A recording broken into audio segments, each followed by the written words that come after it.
Excuse me, మీరు కూడా భోజనానికి వెళ్ళండి. అలాగేనండి. నువ్వెక్కడికి? కూర్చో, మనిద్దరం కలిసి భోజనం చేద్దాం. హలో సార్, రండి రండి, టైంకి వచ్చారు. అన్నయ్య గారు మీరా? నమస్కారం అండి. ఎంతసేపు అయింది వచ్చి? ఇప్పుడే వచ్చానమ్మా. ఇంట్లో అందరూ బాగున్నారా? అందరూ బాగున్నారు. అవునమ్మా, అమ్మాయి గౌరీ ఏది? తన ఫ్రెండ్ ఒక అమ్మాయి అమెరికా నుంచి వస్తోంది, రిసీవ్ చేసుకోవడానికి ఎయిర్పోర్ట్ కి వెళ్ళింది అన్నయ్య. ఏంటి ఇంత సడన్ గా ఊడిపడ్డావు? అబ్బే ఏం లేదురా, నా తమ్ముడు పెళ్లి గురించి మాట్లాడదామని వచ్చాను. ఓహో, ఏదైనా డబ్బు సాయం కావాలా? అదేంట్రా సుందరం, నా తమ్ముడికి నీ కూతురికి పెళ్లి జరిపిద్దామని చిన్నప్పుడే అనుకున్నాం కదా. అవును, నీ తమ్ముడు ఏం పని చేస్తున్నాడు? హోటల్లో పనిచేస్తున్నాడు. జీతం ఎంత? నెలకి 850 దాకా వస్తుంది. ముఖేష్, కనకారావు. సార్. అయ్యా. ముఖేష్ సార్. నీ జీతం ఎంత? 10,000 సార్. అంటే 10,000. Yes sir. నీ జీతం ఎంత? 2,000 అయ్యా. ముఖేష్ సార్. వాడి టవల్ నీ భుజం మీద వేసుకుని నీ కలజోడు వాడికి పెట్టు. సార్ అది do what I say. Yes sir.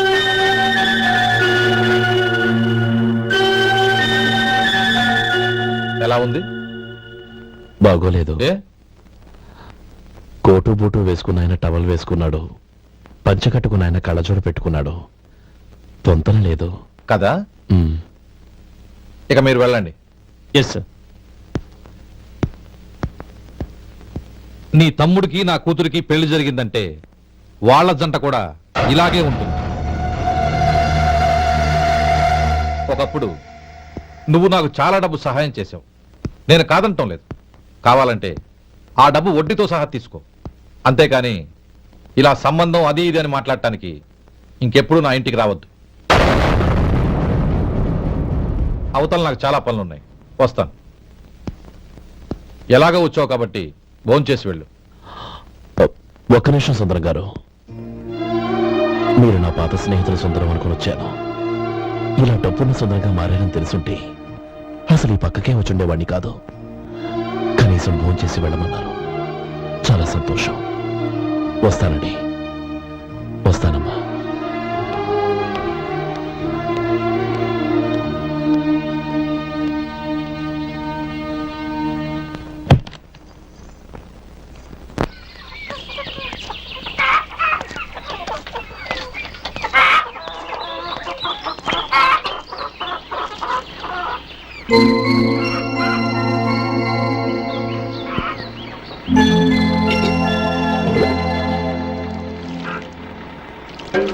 ఏరా, సుందరాన్ని కలిశావా?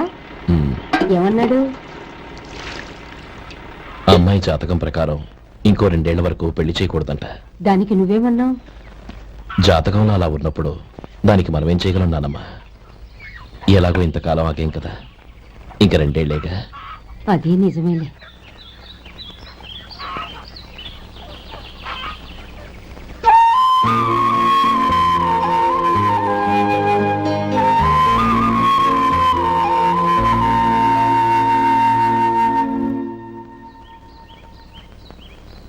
అక్కడ నిన్నెవరైనా అవమానించారా అన్నయ్య? అబ్బే అలాంటిదేం లేదే. అవును, ఎందుకలా అడిగావు? అన్నయ్య, చిన్నప్పటి నుంచి నా మొహాన్ని నేను అద్దంలో చూసుకున్న దానికంటే నీ మొహాన్ని ఎక్కువగా చూశాను. నీ ప్రతి కదలికకు అర్థం నాకు తెలుసు. ఒకటి మాత్రం నిజం అన్నయ్య, నువ్వు తలంచుకుంటేనే గౌరీ నాకు దక్కుతుందనుకుంటే ఈ జన్మే కాదు, ఎన్ని జన్మలెత్తినా అవి నాకు అక్కర్లేదు.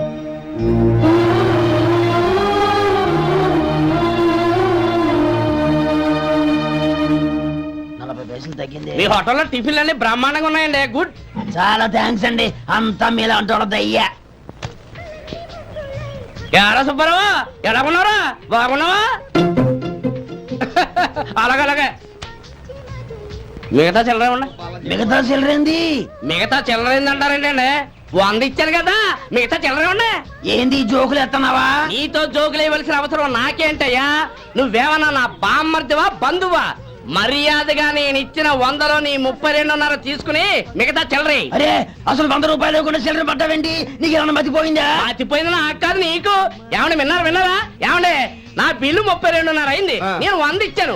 బిల్లు 32.5 తీసుకుని మిగతా చెల్లిమంటే అసలు నేను 100 ఇవ్వాలంటే ఎందుకయ్యా అబద్ధాలు ఆడతావు? ఇచ్చే ఉద్యానంటే ఒక బసరైపోద్ది. వచ్చారంటే పెద్ద పెద్దరాడి తీర్పు చెప్పడానికి ముందు నువ్వు బిల్లు కట్టు. నేను బిల్లు కట్టడం ఏంటయ్యా బాబు? ఇప్పుడే టిఫిన్ చేయడానికి వస్తుంటే మరి ఇంకే 9 హోల్స్ మూసుకొని లోపలికి తోపి తిను. ఎల్లు ఏంటి మావా గొడవ? చూడరా మధు, డబ్బులు ఇవ్వకుండానే 100 రూపాయలు ఇచ్చి అబద్ధం ఆడుతున్నాడు. ఇవ్వలేదంటావేంటయ్యా? కావాలంటే గల్లా పెట్టి తీసి చూడు, 100 నోటు కనపడతాయి. చాలే ఊరుకోవయ్యా. ఎర్ర చీర కట్టుకుందా నా పిల్లమే అన్నట్టు గల్లాపెట్లో ఉన్న ప్రతి 100 రూపాయలు నీది అయిపోతాయింది. ఇంతకీ ఏం సార్ మీరు అనేది? అన్నానికి ఏముందండి, నా బిల్లు పోని మిగతా చిల్లర ఇస్తే నేను వెళ్ళిపోతాను. మీరు ఆల్రెడీ 100 ఇచ్చారు కదా, అవును. అదేంటి ఇంకో 32.5 ఇస్తే సరిపోతుంది. ఇదేంటయ్యో తిరగాసుగా మాట్లాడుతున్నావు? నా బిల్లు 32.5 కదా. మీ బిల్ ఏది? ఇదిగో. అయ్య బాబాయ్, తెగ మాత్రం 32.5 నోటు 32.5 ఎలాగైందయ్యా? మీరు 100 ఇవ్వకుండానే ఇచ్చినట్టు. This is cheating. అయినా నేనంత తిన్నానన్నానికి సాక్ష్యం ఏంటి? మీరు 100 ఇచ్చారనడానికి సాక్ష్యం ఏంటి? నేనే. మీరు తిన్నారనడానికి సాక్షి నేనే. ఆ, ఏయ్, నీలాంటి వాళ్ళని నా సర్వీస్ లో ఇంతమందిని చూశాను. అనవసరంగా గొడవ ఎందుకు కానీ మర్యాదగా కట్టేసి వెళ్ళు. చెప్పదా? తప్పదు. ఇవ్వకపోతే మెడ తిప్పేస్తాను. సార్ నా దగ్గర డబ్బు లేదు సార్. ముందు చెయ్యదులు. ఇది ఎంత ఉంటుంది? నాకే తెలుసు. ఇది కొట్టేసిన బాబతేనా? నాకు ఎట్టా ఉంది? బాగుంది. అయితే నువ్వు వెళ్ళు. వెళ్తానండి. ఏయ్, ఇలాంటి చౌకబారు వేషాలు ఇంకెక్కడా వైకు. కాళ్ళు చేతులు తీసేస్తారు. అలాగేనండి. పోరా. ఒరే సొంటి, మధుకి వచ్చే నెల నుంచి నెలకి జీతం 100 రూపాయలు పెంచా. నీకు వచ్చే నెల నుంచి నెలకి జీతం 100 రూపాయలు కట్ చేసి వెళ్ళి పని చూసుకుని వెళ్ళండి వెళ్ళండి. మాస్టారు మాస్టారు వస్తున్నానండవయ్యా. ఇల్లు పోస్ట్ ఆఫీస్ ఒకటైపోవడంతో నా ప్రాణాలు పోతున్నాయి. ఒక టైం లేదు, పాడు లేదు.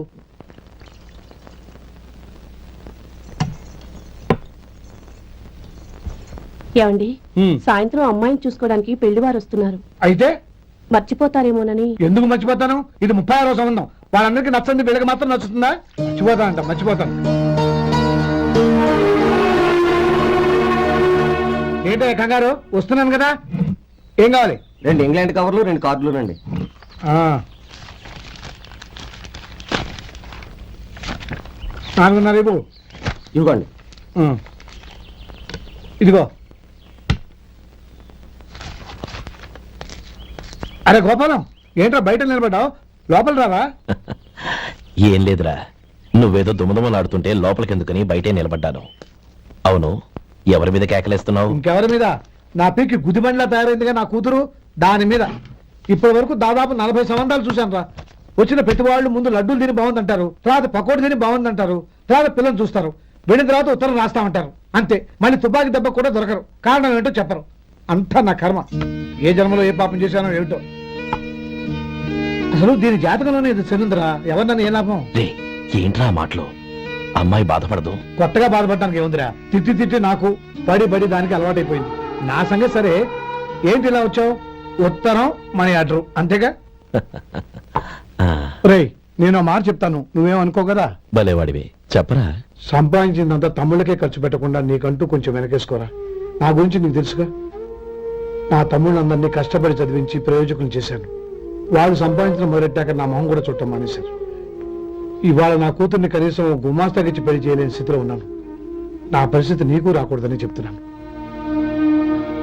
నాకు అలాంటి పరిస్థితి రాదురా.